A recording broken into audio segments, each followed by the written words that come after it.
शादी की पहली रात मेरा पति कमरे में आते ही सो गया और मेरे सारे अरमानों पर पानी फिर गया। ये कैसे हो सकता था कि उसने ठीक तरह से मुझे देखना भी गवारा न समझा। ऐसी कौन सी नींद थी जो वह एकदम ही मुझे छोड़कर सो गया। मेरे अंदर ही अंदर एक आग जलने लगी।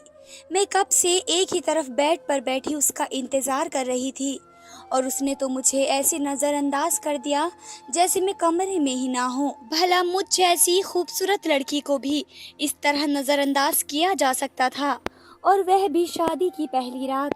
इस बात ने मुझे जलते तवे पर बैठा दिया। कुछ देर में मैंने अपने पति सौरभ का इंतजार किया। क्या पता कुछ देर की नींद के बाद वे जाग जाए। लेकिन जब वह गहरी नींद से सो गया और उसके खर्राटे कमरे में गूंजने लगे तो मैंने उठकर अपना शादी का जोड़ा बदला और यहाँ से वहाँ चक्कर काटने लगी। नींद मेरी आंखों से कोसों दूर थी। इस रात के इंतजार में तो मैं पिछले 1 महीने से दिन गिन रही थी, और जब ये रात आई तो सब कुछ मिट्टी में मिल गया। दरअसल मेरी उम्र सिर्फ 16 साल थी, इसलिए मेरे अंदर पनपने वाले जज्बात कुछ ज्यादा ही थे। फिर सौरभ ने मुझसे अपनी मोहब्बत से शादी की। इस बात ने मुझे और ज्यादा मगरूर बना दिया। लेकिन शादी की पहली रात उसके व्यवहार ने मुझे चौंकाने पर मजबूर कर दिया। जिसने मुझसे शादी करने के लिए इतने पापड़ बेले थे, वह पहली ही रात मुझे छोड़कर कैसे सो सकता था। मेरा दिल बुरी तरह से सुलग रहा था। मैं दबे पांव कमरे से बाहर निकली और सोचा कि अपनी बड़ी बहन के कमरे का जायजा लेती हूँ। आखिरकार वह भी तो मेरे साथ ही शादी होकर इस घर में आई थी। क्या ऐसा ही कुछ उनके पति रोहन ने भी किया है? मैं जैसे ही अपनी बड़ी बहन के कमरे के बाहर पहुंची तो मुझे अंदर से अपनी बहन सीमा के खिलखिलाकर हंसने की आवाज आई और मुझे सच में गुस्सा आने लगा। मेरी बहन तो अपनी शादी की रात बहुत खुश थी, और एक थी जो अकेले की पीड़ा झेलने पर मजबूर थी। सारे घर वाले ऐसे सोए पड़े थे जैसे कई दिनों से जाग रहे हों। शादी वाला घर था, हर जगह सामान बिखरा पड़ा था। मैंने इधर उधर नजर दौड़ाई और थकार कर वापस अपने कमरे में आई, जहां मेरा पति सौरभ अभी तक खर्राटे ले रहा था। मैंने सारी रात करवटें बदलते बदलते गुजारी। मैं यही सोच रही थी कि अगर सौरभ ने मुझसे इतनी मोहब्बत से शादी की थी तो फिर मुझे कुछ वक्त देना भी गवारा क्यों ना समझा। कब मुझे नींद लग गई पता ही ना चला, और सुबह मेरी आंख खुली तो सौरभ मुझसे पहले ही उठ चुका था और कमरे में मौजूद नहीं था। मैं उठकर तैयार हुई तो पता चला कि मेरे घर वाले लेने के लिए आ गए। मैं और मेरी बहन सीमा दोनों ही घर वालों के साथ अपने घर आ गए, लेकिन सौरभ से मेरी मुलाकात न हो सकी। सौरभ की बड़ी बहन ने बताया कि वह सुबह सवेरे ही कहीं काम पर चला गया है। मैं बार बार अपनी बहन सीमा का चेहरा देख रही थी, जो खुशी से खिला हुआ नजर आ रहा था। ऐसा लगता था जैसे उसे कोई खजाना मिल गया हो। ना ही उसकी हंसी बंद हो रही थी और ना ही उसके चेहरे की चमक में कोई कमी थी। मेरी माँ ने मेरे चेहरे की उदासी को महसूस कर लिया और कहने लगी, क्या बात है, सीमा तो बहुत खुश नजर आ रही है, लेकिन ऐसा लगता है जैसे रीमा तुम्हें कोई परेशानी हो। मैं चाहकर भी अपनी माँ को ये नहीं बता सकती थी कि शादी की पहली रात ही मेरे पति ने मेरे साथ कैसा व्यवहार किया, इसलिए मुस्कुराकर बात टाल दी और कहा कि थकान की वजह से ऐसा महसूस हो रहा है। रात को सौरभ और रोहन भाई हम दोनों बहनों को लेने आ गए। मैंने सौरभ से मुंह फेर लिया। सौरभ ने भी इस बात को महसूस कर लिया था। घर आते ही सौरभ मेरे पास आए और रात के लिए माफी मांगने लगे। कुछ देर की नाराजगी के बाद मैं उनके आगे हार मान गई। वह मुझसे यहाँ वहाँ की बातें करने लगे। मैं उनकी नजदीकियों का इंतजार करने लगी, लेकिन दूसरी रात भी बिना कोई संबंध कायम किए ही सौरभ सो गए। इस बात ने मुझे तोड़ दिया। कुछ देर पहले ही उन्होंने कल रात के लिए माफी मांगी और अब वह एक दफा फिर मुझे तन्हा छोड़कर सो चुके थे। ऐसा कैसे मुमकिन था कि कोई मर्द अपनी नई नवेली दुल्हन को अपनी भावनाओं से संतुष्ट ना कर पाए। कोई ना कोई बात ऐसी जरूर है जिसने सौरभ को मुझसे दूर रखा था। और जब ये बात मेरे सामने आई कि क्यों वे मुझे छोड़कर इस तरह सोने लगे, तो मेरे होश उड़ गए। शादी की दूसरी सुबह जब सौरभ सोकर उठे तो मेरा उतरा हुआ चेहरा देखकर एक दफा फिर माफी मांगने लगे कि पता नहीं कैसे उन्हें नींद लग गई। लेकिन अब ये बात मेरे लिए स्वीकार करने लायक हरगिज न थी। इसलिए ना ही मैंने उनकी माफ़ी स्वीकार की और ना ही उनसे ज़्यादा बात की। मैं चलते फिरते अपने ही घर में अपनी बड़ी बहन को जिस तरह देख रही थी, मेरा दिल अंदर से जलने लगा। मेरी बड़ी बहन अपने पति के साथ बहुत ज़्यादा खुश थी और वे दोनों हर वक्त एक दूसरे में गुम रहते। घर में हम चारों और एक बीमार सास के अलावा और कोई नहीं था। हमारी शादीशुदा ननंद ने अपने भाइयों की दुल्हन बना कर लाई थी और फिर खुद अपने घर चली गई। घर में किसी तरह की कोई परेशानी नहीं थी, हर तरफ सुकून ही सुकून। लेकिन उसके बाद भी मुझे वे खुशी ना मिल सकी जिसकी मैं हकदार थी। और जब मैं सीमा की तरफ देखती तो मुझे इस बात का दिल से एहसास होने लगता। मेरा दिल चाहता कि मैं चीख चीख कर दुनिया को बताऊं कि शादी के 15 दिन गुजर जाने के बावजूद भी मैं किस तरह अकेलेपन की ज़िंदगी गुजार रही हूँ। मेरे पति ने अब तक मुझे वक्त नहीं दिया। हर रात ही कोई न कोई मसला पेश आ जाता। कभी वे इतनी गहरी नींद सो जाते तो कभी वो लैपटॉप खोलकर अपने ऑफिस के कामों में बिजी हो जाते और मैं इंतज़ार करते करते सो जाती। और जब इसी तरह महीना गुजर गया तो एक दिन ना चाहते हुए भी मैंने ये बात अपनी एक शादीशुदा सहेली को बता दी। मैं सीमा को बताकर उसके सामने अपना मजाक नहीं बनवाना चाहती थी, क्योंकि इसने बहुत दफ़ा मुझे शादी के लिए रोकने की कोशिश की थी। सीमा को पहले से ही अंदाजा था कि सौरभ एक अच्छा शौहर साबित नहीं होगा। उसका कहना था कि रोहन ने उन्हें काफ़ी दफ़ा अपने भाई के बारे में ऐसी बहुत सी बातें बताई जो कि अच्छी नहीं हैं। लेकिन मैंने सीमा की बातों पर भरोसा नहीं किया। मैं तो मोहब्बत में अंधी हो चुकी थी। पर अब मुझे पता चल चुका था कि मेरी बहन ने ठीक ही कहा था। जब मेरी शादीशुदा सहेली को इस बात का पता चला तो उसका मुंह खुला का खुला रह गया और वो कहने लगी, रीमा तुमने इतनी बड़ी बात क्यों छुपा रखी है? तुम्हारा पति तो तुम्हारे पास होते हुए भी तुम्हारा नहीं है, वे नामर्द है। इसलिए तो उसके दिल में किसी तरह की कोई भावना पैदा नहीं हुई और शायद इसलिए उसने तुम्हें अपनी मोहब्बत के जाल में फंसा कर तुमसे शादी की, ताकि तुम कभी अपनी बड़ी बहन की वजह से ये बात किसी के सामने ना बता सको और फिर कभी उसे छोड़ना भी चाहो तो तुम्हारी बड़ी बहन का घर न उजाड़ जाए। यह सोचकर तुम चुप रहो। अपनी सहेली पिंकी की बातें सुनकर तो मेरी जान निकल गई कि सच में मेरी शादी एक नामर्द से हुई थी। इस सोच ने मुझे हिला कर रख दिया।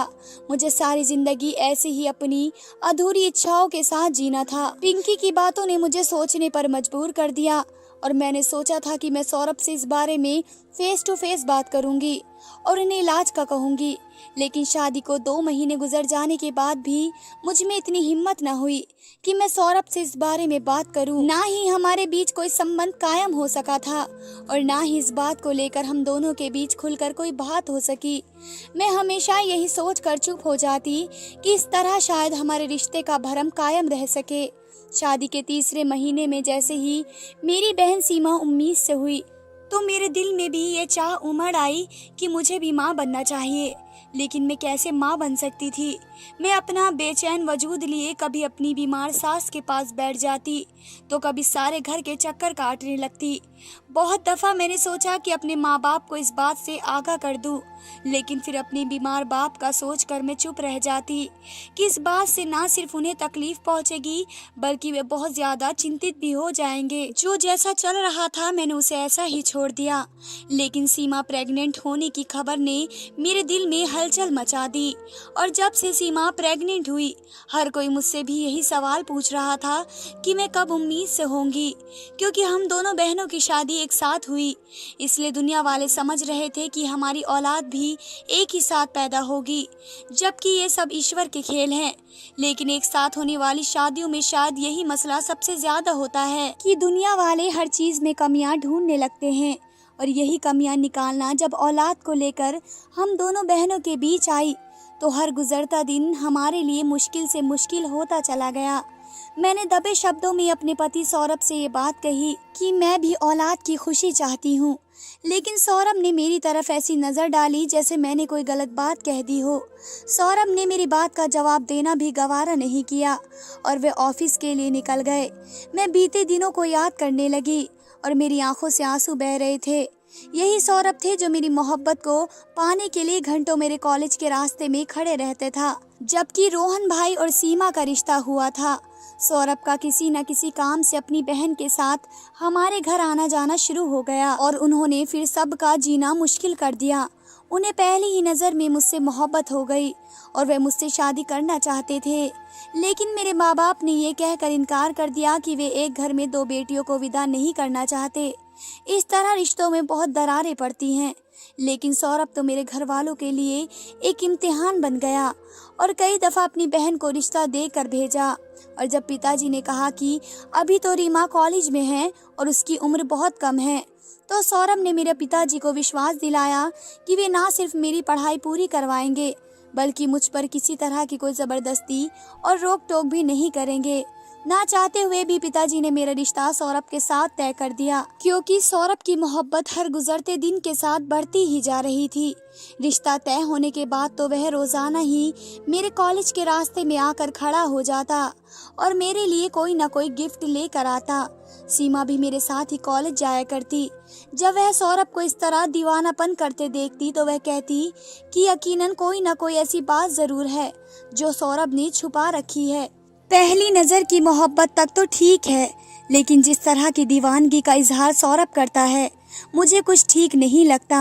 सीमा की बातें सुनकर मैं हंस दिया करती, लेकिन मुझे क्या पता था कि मेरी बहन सही कह रही थी। सौरभ की ये दीवानगी तो दरअसल उसके अंदर की कमज़ोरी छुपाने का जरिया थी। उन्होंने अपनी मोहब्बत का ऐसा जाल बिछाया कि मैं समझ ही नहीं पाई और उसमें फंस गई और अब बिना पानी की मछली की तरह तड़प रही थी। सीमा के चेहरे की खुशी, रोहन भाई का उसके साथ रवैया और जिस तरह वे दोनों एक दूसरे में गुम नजर आते, मेरे लिए ये सब सहन करना मुश्किल हो गया, क्योंकि मेरी जिंदगी में यही सब तो नहीं था। मैंने सोच लिया कि मैं भी उम्मीद से होंगी और एक बच्चे की माँ ज़रूर बनूंगी। अगर सौरभ मुझे औलाद नहीं दे सकते तो क्या हुआ, मैं किसी न किसी तरह बच्चा हासिल कर ही लूंगी। जिस तरह सौरभ के नामर्द होने वाली बात किसी को नहीं मालूम है, उसी तरह ये भी किसी को नहीं पता चलेगा कि ये बच्चा किसका है। मेरे दिलो दिमाग में बस हर वक्त यही जंग जारी रहती और फिर मुझे वह मौका मिल गया जब मैं अपनी उस इच्छा को पूरा कर सकती थी। सौरभ को ऑफिस के काम से रात देर तक ऑफिस में रुकना था और सीमा की तबीयत खराब होने की वजह से मेरी माँ उसे अपने साथ ले गई थी, क्योंकि यहाँ उसका ख्याल रखने वाला कोई नहीं था। मैं भी कम उम्र और ना तजुर्बेकार थी, इसलिए माँ ने सीमा को मेरे सहारे नहीं छोड़ा। रोहन घर में मेरे साथ तन्हा थे। मैं अपनी बीमार सांस को दवा देकर सुला दिया और चाय का कप लेकर रात के अंधेरे में रोहन के पास पहुंच गई और उनके साथ बैठकर बातें करने लगी। लेकिन दरअसल मेरे दिल में तो कुछ और ही चल रहा था। काफी देर तक रोहन के साथ बातें करने के बाद मैंने धीरे धीरे उन्हें अपनी अदाओं में उलझाना शुरू किया। मैं खूबसूरत थी, कम उम्र थी और सभी कहते थे कि मैं सीमा से ज्यादा हसीन हूँ। मैंने इसी बात का फायदा उठाया और रोहन को अपने जाल में फंसा लिया। औलाद प्राप्ति के लिए मैं वे कर बैठी जिसके बारे में शायद कोई औरत सोच भी नहीं सकती। मैंने अपनी बहन के पति के साथ संबंध बनाना चाहा, क्योंकि मुझे किसी भी हाल में औलाद चाहिए थी। अपना मकसद पूरा करके मैं वापस अपने कमरे में लौट आई। सौरभ सुबह के करीब घर लौटे और थके आरे आते ही सोने के लिए लेट गए।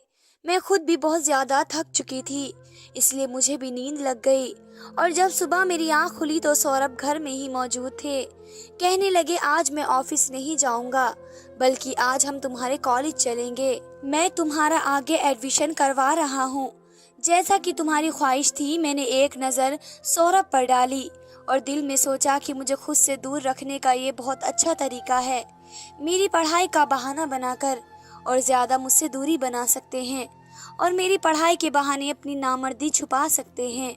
लेकिन मैं तो अपने हिस्से का खेल खेल चुकी थी। मुझे बस उस दिन का इंतज़ार था जब मैं उम्मीद से होती और औलाद की खुशी पा लेती। कभी कभी मैं सोचती कि सौरभ मुझसे इस औलाद के बारे में सवाल करेंगे तो मैं क्या जवाब दूंगी, लेकिन दूसरे ही पल मुझे ख्याल आता कि वे कभी मुझसे ऐसा सवाल नहीं पूछ सकते, क्योंकि वे खुद एक नामर्द हैं और वह तो मुझे औलाद भी नहीं दे सकते, इसलिए मेरे चरित्र पर भी सवाल नहीं उठाएंगे। रोहन के साथ संबंध कायम करके मेरी भावनाओं को भी कुछ सुकून मिल गया और मैं हर वक्त प्रेग्नेंट होने का इंतज़ार करने लगी। लेकिन मुझे क्या मालूम था कि मुझ पर कैसी कयामत गुजरने वाली है। हमारी शादी को पूरे 6 महीने होने वाले थे और ये 6 महीने मैंने सौरभ की मोहब्बत के बिना ही गुजार दिए। ये भी ऐसी एक रात थी सौरभ हमेशा की तरह जल्दी सो चुके थे और उनके सोने के कुछ देर बाद मुझे भी नींद लग गई। लेकिन जब आधी रात को मेरी आंख खुली तो सौरभ कमरे में मौजूद नहीं थे।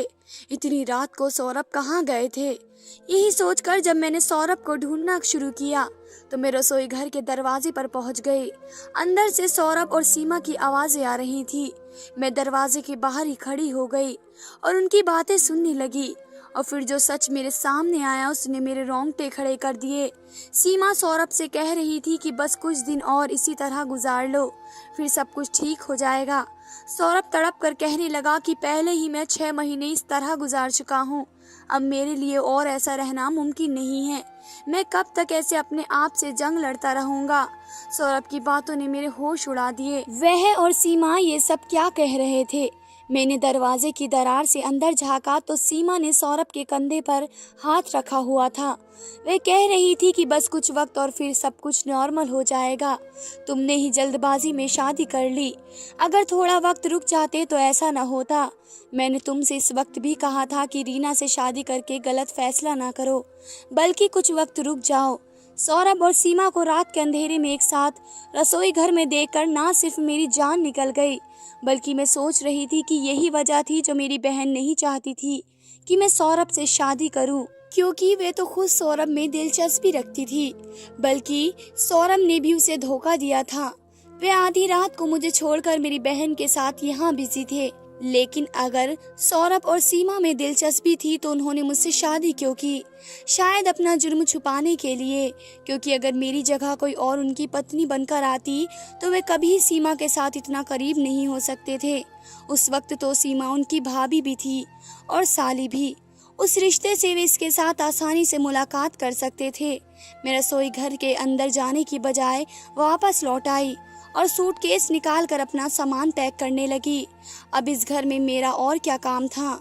मैं तो बच्चे की ख्वाहिश में अपने बहनोई के साथ गलत काम भी कर लिया। अगर मुझे पहले पता होता कि ये सब सौरभ ने इनके लिए किया है तो मैं कभी ऐसा न करती।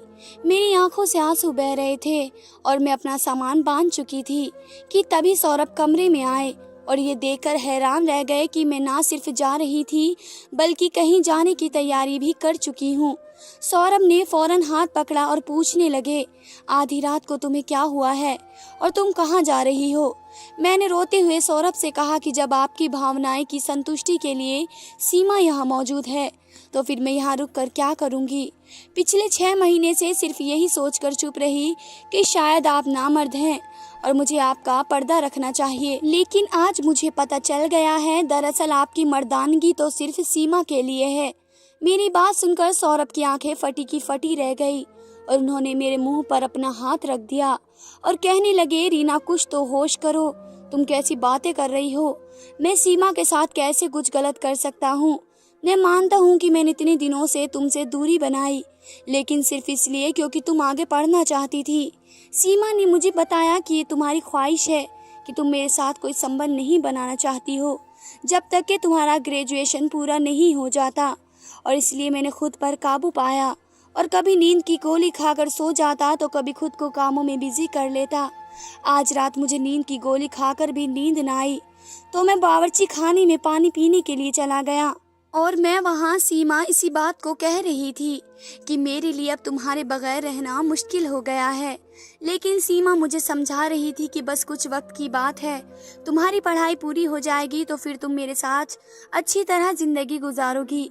सीमा ने तो शादी से पहले ही तुम्हारी ये इच्छा मुझ तक पहुंचाई थी कि तुम इतनी जल्दी मुझसे शादी नहीं करना चाहती बल्कि पढ़ना चाहती हो। लेकिन मैंने सीमा से कहा था कि वे तुम्हें यकीन दिला दें कि मैं तुम्हारे साथ जबरदस्ती नहीं करूँगा, और इसलिए मैंने शादी की रात से लेकर अब तक अपने आप पर काबू ही रखा हुआ है।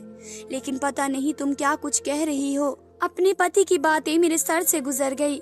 पता नहीं क्या सच था और क्या झूठ, लेकिन ना ही सीमा ने मुझे कभी सौरभ का कोई संदेश दिया और ना ही मैंने कभी सौरभ के लिए सीमा से ऐसी कोई बात कही। और जब मैंने यही बात सौरभ को बताई तो वो काफी देर तक सन्नाटे में आ गया और फिर सौरभ गुस्से में कमरे से निकला और थोड़ी देर बाद वह सीमा को मेरे पास लाया। जैसे वे खींचते हुए लाया था। और फिर जब उसके सामने दोबारा से मैंने सारी बात कही तो उसने इस बात का स्वीकार कर लिया कि वे जानबूझकर हम दोनों के बीच गलतफहमी पैदा कर रही थी। वे मेरे सामने सौरभ को नामर्द साबित करना चाहती थी और सौरभ के सामने मुझे कम उम्र और नादान।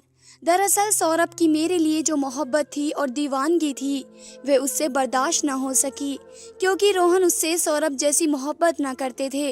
उनका रिश्ता एक अरेंज मैरिज का था और सौरभ ने मुझसे मोहब्बत की शादी की थी। वो जलन का शिकार हो गई और उसने सोचा कि वे इस तरह हम दोनों की जिंदगी में दूरियां पैदा करके कभी हमें एक नहीं होने देगी।